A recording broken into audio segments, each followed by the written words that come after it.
नमस्कार मित्रांनो, अनुभव स्टडीमध्ये सर्वांचं स्वागत. 23 फेब्रुवारी 2026चे जेवढे महत्त्वाचे बुलेट रॅपिड फायरचे प्रश्न आहेत, या व्हिडिओमध्ये सर्वांचं स्वागत करतो. आणि आज बघत आपण 23 फेब्रुवारीचे 2025 आणि 2026मध्ये घडलेले जेवढे महत्त्वाचे चालू घडामोडीचे प्रश्न आहेत, एक रिव्हिजन म्हणून आपण हा व्हिडिओ रोज सकाळी 6 वाजता पाहत असतो. व्हिडिओ तुम्हाला आवडत असेल तर लाईक करा, तुमच्या मित्रांपर्यंत शेअर करा. तुम्ही नवीन असाल तर चॅनलला सबस्क्राईब करायचं आहे. ओके. चला, मागच्या लेक्चरमध्ये जो प्रश्न विचारला होता तो अगोदर बघून घेऊयात आपण. कोणत्या राज्याने 2026 हे वर्ष कृषी कल्याण वर्ष म्हणून घोषित केलेलं आहे? हे राज्य आहे मध्य प्रदेश, पर्याय क्रमांक 2. ओके. मध्य प्रदेशचे माजी मुख्यमंत्री सध्या केंद्राचे कृषी मंत्री आहेत, ज्यांचं नाव आहे शिवराज सिंग चौहान. ओके. चला, आणि फास्ट ट्रॅक बॅच जो आजपासून साधारणतः सुरू होते, रोज सकाळी 10 वाजता तुम्हाला या ठिकाणी उपस्थित राहायचं आहे. जर कोणाला सोलापूरमध्ये तुम्ही असाल आणि सोलापूरमध्ये जर तुम्हाला ऑफलाईनची फास्ट ट्रॅक बॅच अगदी 45 दिवसांची लावायची असेल तर तुम्ही ह्या नंबरला कॉन्टॅक्ट करा. बाकी सर्व विषयांचं तुम्हाला रिव्हिजन म्हणून होऊन जाईल खूप छान पद्धतीनं. ओके. चला, व्हिडिओ पॉज करा आणि वाटल्यास तुम्ही ही सर्व माहिती वाचून घ्या एकदा. अत्यंत महत्त्वाचा आजचा पहिला प्रश्न जो तुमच्या समोर आहे, नुकतेच आलेले रिक्लेमिंग इनक्रेडिबल या पुस्तकाचे लेखक कोण आहेत? या लेखांचं नाव आहे नवीन कुंडू. नवीन कुंडू. नुकतेच SRFI इंडियन टूर 2025 महिला एकेरीची विजेती कोण आहे?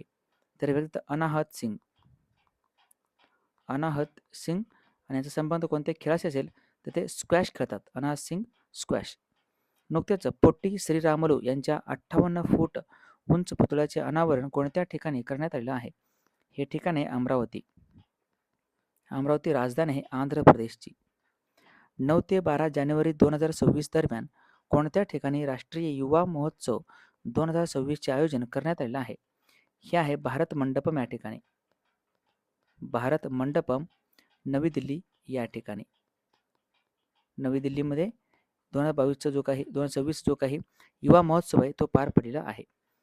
विशेष सघन सुधारणा 2026 कार्यक्रमाअंतर्गत मतदार याद्यांचे 100% डिजिटायझेशन पूर्ण करणारे भारतातील पहिले राज्य कोणतं बनलेलं आहे? हा राज्य आहे राजस्थान. राजस्थान लक्षात ठेवा. नुकतेच 2025च्या इंडियन प्रीमियर लीगसाठी मुंबई इंडियन्सचा अधिकृत पर्यटन स्थळ म्हणून कोणता देश भागीदार बनलेला होता? तर हा देश आहे मालदीव. मालदीव. नुकतेच ऑल इंग्लंड बॅडमिंटन 2025 महिला एकेरीचे विजेतेपद कोणी पटकावलेलं आहे?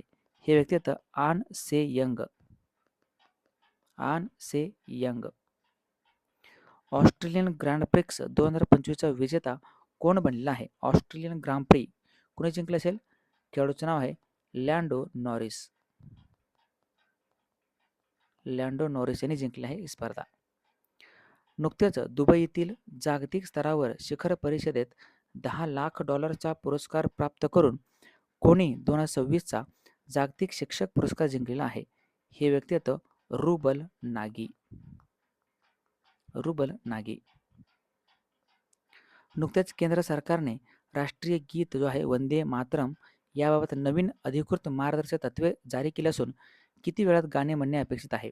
तर आहे 3 मिनिटं 10 सेकंद. 3 मिनिट 10 सेकंद किंवा तुम्ही 190 सेकंद पण करू शकता. कोणत्या राज्यात 10,000 महिलांनी मिळून एक नृत्य सादर केलं? त्या नृत्याचं नाव आहे बगुरुंबा. बगुरुंबा नृत्य आसाम राज्यामध्ये साजरा केला जातो. आसाम याचं करेक्ट आन्सर आहे. नेक्स्ट, ज्येष्ठ नागरिकांसाठी वेगळा अर्थसंकल्प मांडणारा भारतातील पहिला राज्य कोणता बनलेला आहे? हा राज्य आहे केरळ. केरळ राज्यानं वेगळा अर्थसंकल्प ज्येष्ठ नागरिकांसाठी मांडलेला आहे. नुकतेच मांडण्यात आलेल्या केंद्रीय अर्थसंकल्प 2026-27 मध्ये महात्मा गांधी ग्राम स्वराज योजना कोणत्या क्षेत्रात संबंधित आहे? हे आहे वस्त्र उद्योग. वस्त्र उद्योग, खादीला प्रमोट करण्यासाठीची ही योजना महत्त्वाची आहे. नुकतेच नवीन 128 उपग्रहासह आता सर्वाधिक उपग्रहांची संख्या असणारा ग्रह कोणता बनलेला आहे? तर तो आहे शनी. शनीला आता एकूण 274 उपग्रह झालेले आहेत. 274 सर्वाधिक आहेत. नुकतेच 15वी सिनियर महिला राष्ट्रीय हॉकी चॅम्पियनशिप 2025चा विजेता कोणता राज्य बनलेला आहे? हा राज्य आहे झारखंड. झारखंड. केंद्र सरकारने कोणत्या देशाच्या सहकार्याने चांद्रयान-5 मिशन लॉन्च करणार आहे? हा देश आहे जपान. जपानच्या सहकार्याने लॉन्च करणार आहे. हे अशा पद्धतीचे प्रश्न होते. चला या प्रश्नाचं उत्तर सर्वांनी कमेंट बॉक्समध्ये द्या. नुकतेच कोणत्या राज्याने स्कूल चलिए हम अभियान 2025 लॉन्च केलं होतं, सुरू केलं होतं? ऑप्शन तुमच्या समोर उत्तर द्यायचं आहे. चला थांबूयात आपण. आणि सोलापूरमध्ये जर कोणाला फास्टॅगची बॅच लावायची असेल तर नक्कीच तुम्ही 45 दिवसांचं फास्टॅग बॅच लावू शकता. या ठिकाणी फीचा उल्लेख आहे, बघून घ्या. बॅच कधीपासून स्टार्ट होते तर 23 तारखेपासून स्टार्ट होते, 23 फेब्रुवारीपासून. ओके, शिवदारे कॉलेज जुळे सोलापूरला आहे बॅच. अधिक माहितीसाठी ह्या नंबरला तुम्ही कॉन्टॅक्ट करू शकता.